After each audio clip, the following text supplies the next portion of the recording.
Welcome to the Family Geekery Podcast, a podcast for geeks from a family of geeks. We talk about comics, video games, and anything else geeky. I'm Amber. I'm Dani. And it's just us tonight. Dad's feeling a little under the weather, so we are gonna talk about this year comic together. Yes. And what comic did we read? We read Marvel United #1, a Pride special from 2025. Happy Pride Month. Happy Pride Month. We read last year's Pride comic. But yeah, so there's a couple stories in this one. We've talked about comics with a similar kind of layout before, where there's a few short stories in here. And just so happens this one just features a bunch of queer characters. So, kind of cool. Yeah. But before we talk about that... Geeky Weeks. I guess I'll go first. I watched Hoppers, the Pixar movie that came out a little while ago. It's on Disney Plus now. It was really good. It's the one where basically a kid, I guess she's like a young adult, she like kind of puts her brain into a beaver body, kinda, because she wants to save a glade. She wants to, protect the environment. And it was really good. Like, I don't know what's with the Pixar movies these days, but they are all super solid. So, really liked that. Besides that, I've been playing some of my usual games, like Marvel Rivals, and still playing some Paralives. Haven't gotten sick of that one yet. And there's a new event for Dreamlight Valley. It's all like Hercules themed, and I took a little break from Dreamlight Valley, but Hercules brought me back. So I'm chilling with that right now. But I think that's it for me. What about you, Dambo?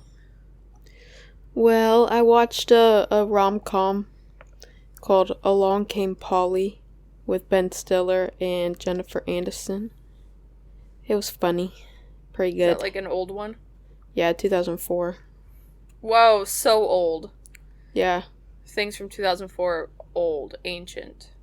Very. But other than that, watching Love Island. Nice. And then I played a game with my friends called Roast Master. And what? It's like, like Cards Against Humanity, Apples to Apples, kind of. Like, one person is like the judge. Except everyone roasts you with these cards. Oh. So you put two cards together and you roast the person that's a judge, and then the judge picks their favorite one. Nice. So I got roasted. Roasted. But that's about it for me. Alright. I guess let's just get straight into this comic. We've got 4 stories in here with Who We Are, Goodnight Blue Rose, The Bolter, and My Buddy. So, yeah, we'll just talk about them, talk about the characters in the stories. Let's start it off with Who We Are, which starts with a beautiful page of art.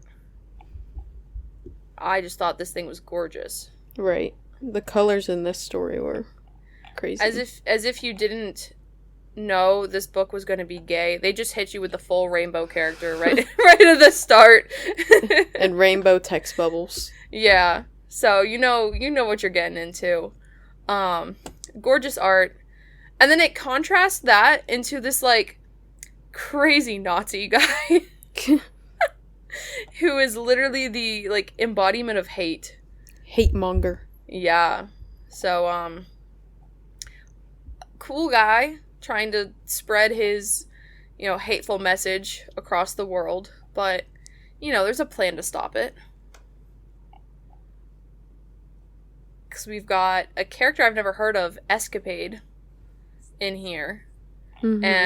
And she's she's gonna put a stop to it. I guess her power is like she can swap places with people. Yeah. And they use that to their advantage, and then Loki comes out. Because, of course, Loki's here. Loki comes out. Good job, buddy. But Loki basically says this whole, like, we're all family. Just go, you could swap places with people who love you, and people you don't know that even love you. Which, I guess, happens. And, she swaps places with the Queen of Always, or I guess like her name is also the Queen of Nevers. But she's like Eternity's lover. So she's some big celestial being of happiness and possibilities, and she just like disintegrates this hate guy. Yeah. She doesn't like his mean words. Yeah. And you know what? Neither do I. But yeah, I mean, cool story with some, like, new characters I've never heard of. Yeah. But I liked it. Yeah. There's a lot going on. And I didn't know any of these characters besides Loki. Yeah. And Loki was talking a lot. He was saying a lot of... I don't know, they seem kind of silly, but the story is there, and the story has meaning, and it's a positive message, so. Yeah. Good first story. Yeah, what was our next story, Dani? Next story is Goodnight Blue Rose, which follows Mystique and Destiny, which are together, having some alone time, and they get interrupted by their son, Nightcrawler, or Kurt. Yeah. Did you know he was their son? I did not. He's a child in this story. He's causing a ruckus in his room playing pirates, not ninjas, but pirates. And Mystique is like getting him ready for bed, and Nightcrawler's like, well, I want to go out into the world. I want to go to school, like normal kid things. And she's like, well, it's a cruel world out there. And maybe one day you can change it for the better. But people don't like mutants and different people. And also, we're blue. Yeah. Blue mutants. But then Mystique says goodnight, goes back to Destiny. But oh no, it was all a dream. Yeah. It was a dream sequence, and Mystique wakes up with Destiny, and they don't have Nightcrawler, or they didn't raise him. Yeah. And then there's on the TV, there's Nightcrawler as an adult fighting crime. So they're just watching from a distance. Yeah, I see. I didn't really know that he was Mystique's kid. I kind of knew that, but yeah, I think some of the lore changed, where like Mystique.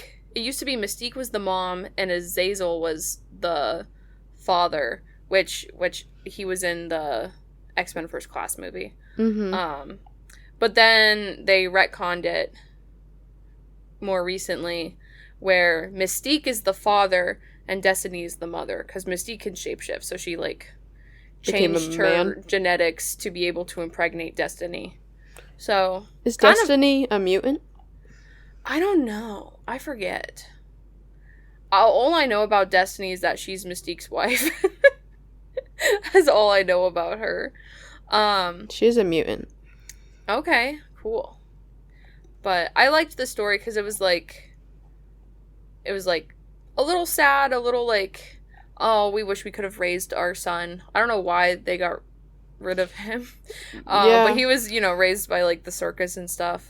I'm sure it was probably for the best, but it was also like a cute mutant story and a cute mother-son story. So, well, here it says that Destiny has powers of prophecy and foresight. Oh. So I guess that's why Mystique is like, oh, do they dream about us too?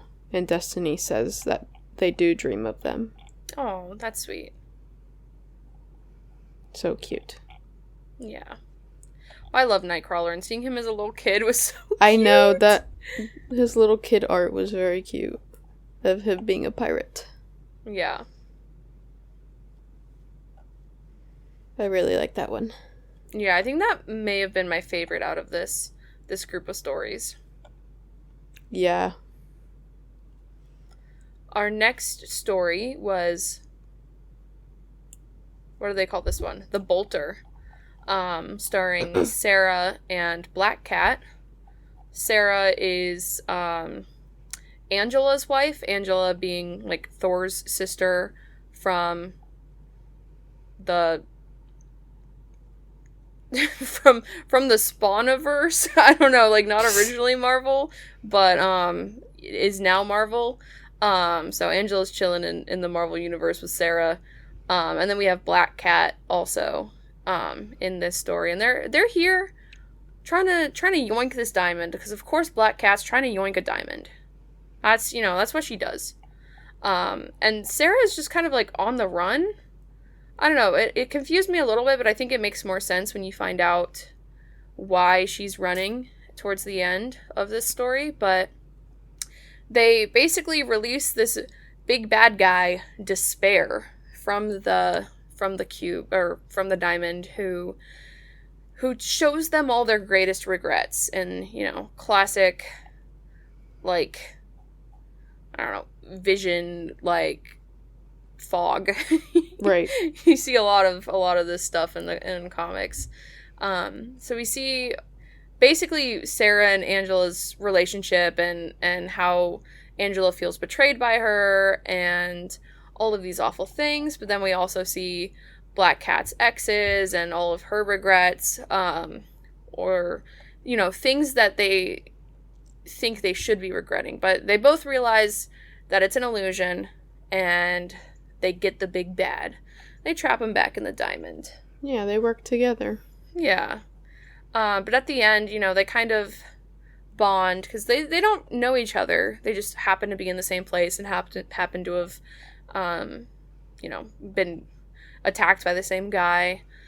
It's like, yeah, this must have just been a little piece of him, because otherwise we'd be dead. Yeah. So, kind of funny, but they bond, and Sarah tells a story about how she died, and Angela, being a god, was like, okay, like, we got to bring her back so that we can be together forever. But Sarah felt, inferior to her. She was like, I was scared that she'd get bored. I was scared that she wouldn't want to be with me forever, so she ran away from Angela. And so she's still on the run. And then Black Cat basically is just like comforting her and being like, I think there's more to this story than, this isn't the end for you guys. And so Black Cat leaves with the diamond because of course she does. And I think we see that Sarah has a little bit of some hope for her and Angela. Yeah. I like Angela because she's in Marvel Rivals.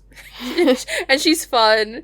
And she's got a little, how they have the little, like, keychains of people. And she has a little keychain of Sarah. So, it's cute. That's cute. Little gun buddy. Yeah, kind of. Except I think for most of them it's on, like, their hip or their arm or somewhere. But, yeah. Well, I thought this was funny. I have ChatGPT describe this story in one sentence. Uh-huh.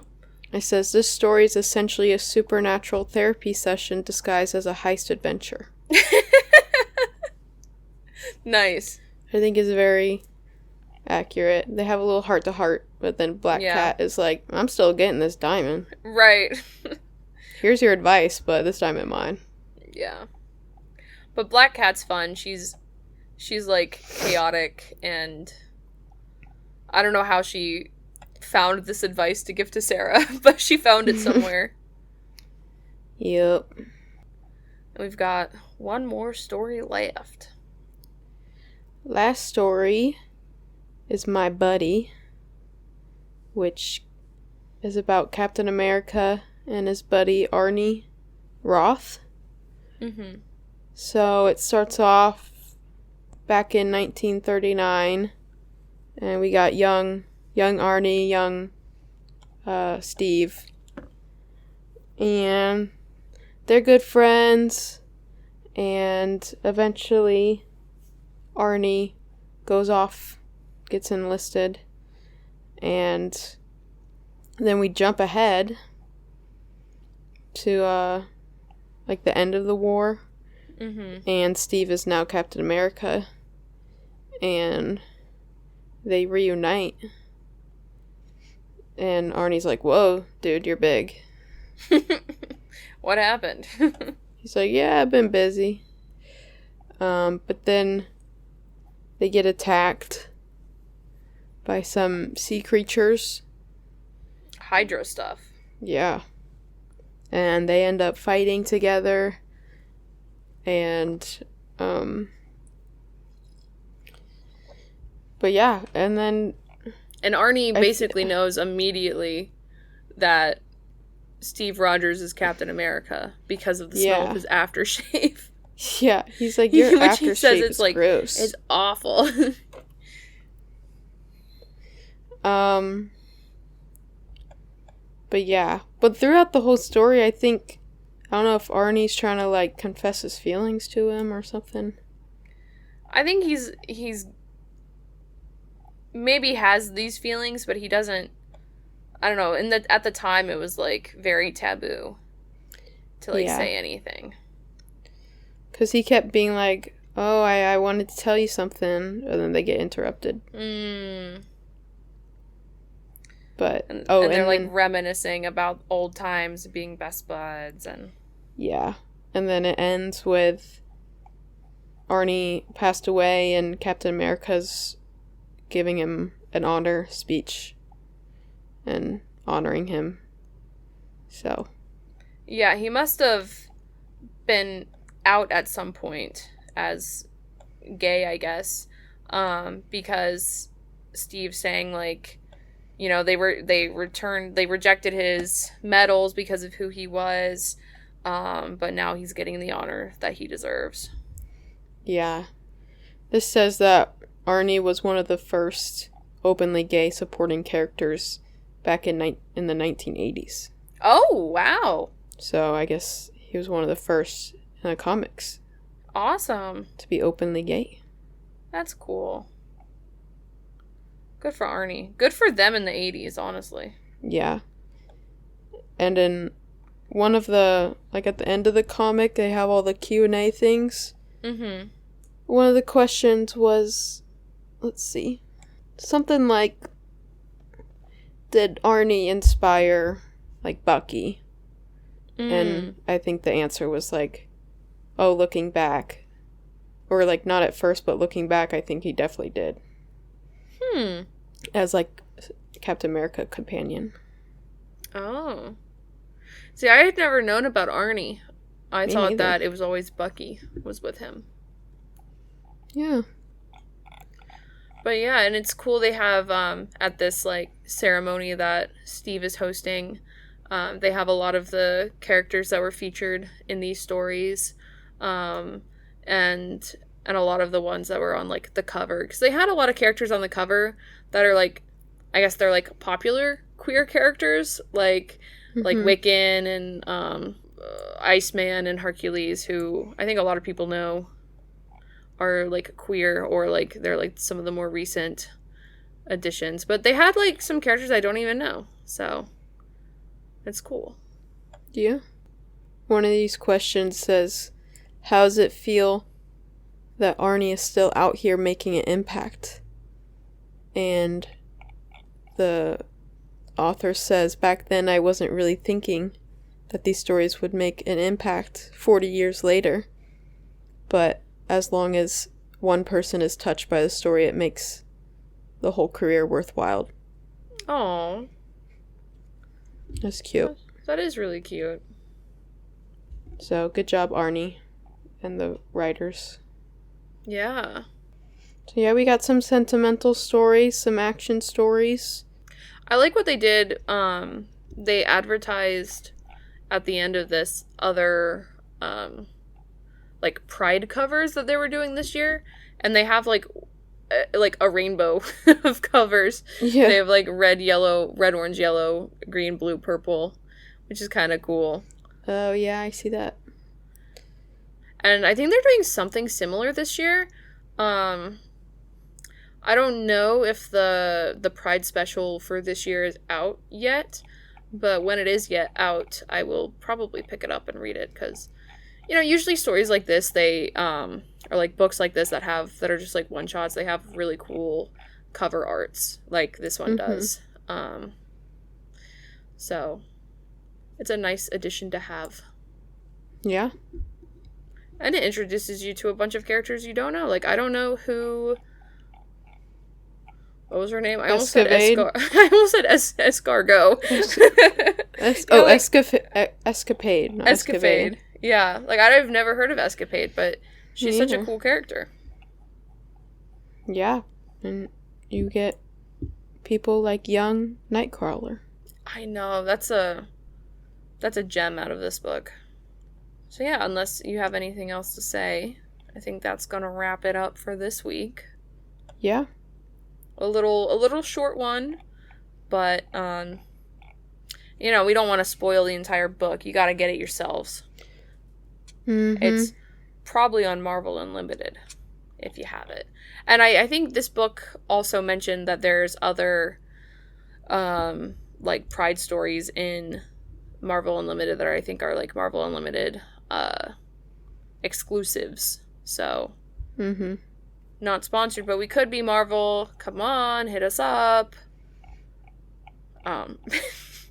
Yep. But I think that's gonna do it for us this week. Catch us on our socials. Find us at our YouTube channel. And listen to our other episodes. You can find us at podcast@familygeekery.com if you want to email us. But also, our website's just familygeekery.com. Episodes every Tuesday. Until next time. Peace out and geek out. Thank you for listening to the Family Geekery podcast. For more information, visit www.familygeekery.com. Don't forget to subscribe at your favorite podcast provider. And until next time, peace out and geek out.